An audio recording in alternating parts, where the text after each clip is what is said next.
when you're trying to start a business, when you're trying to make money online, one of the worst things you can do is be chronically online, right?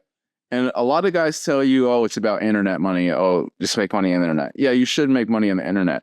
But you're going to realize when you decide to be chronically online, there is such an overload of information.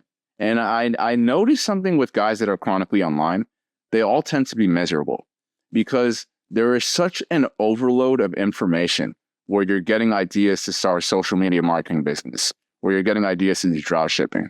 And sometimes when there's such an overload of information, you literally have trouble choosing. And for that reason, there's psychology they use in restaurants.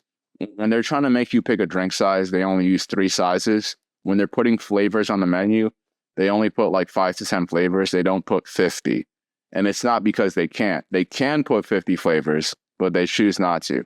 Simply because when someone has too many choices in something, they just get shocked into not moving. They're like a deer in headlights. They're simply not sure what to do.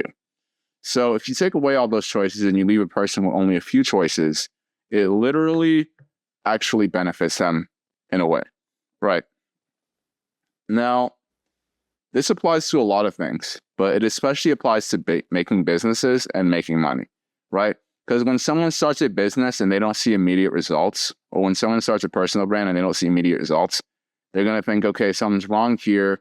Let me go online again and let me look for something that's a little bit easier, right? That's not the right mindset you should have. You should have the mindset where you're going to pick one thing, you're really going to stick with it. One thing you enjoy, you're going to stick with it, and you're going to see it through. Because results will take time, as with anything. You should avoid being chronically online just in the general sense, because it will literally just put you in consumption mode, where you're literally just going to be absorbing information all the time. You're not going to be taking action, right? It's perfectly fine to be someone who's more producing content or to consume a little bit of healthier content each day and then use the rest of your day being productive. But in the general sense, being chronically online will help you develop a negative mindset, right? And another thing is, if you are chronically online, you're going to meet other people who are chronically online. And this most likely is going to put you on a negative spiral. Why?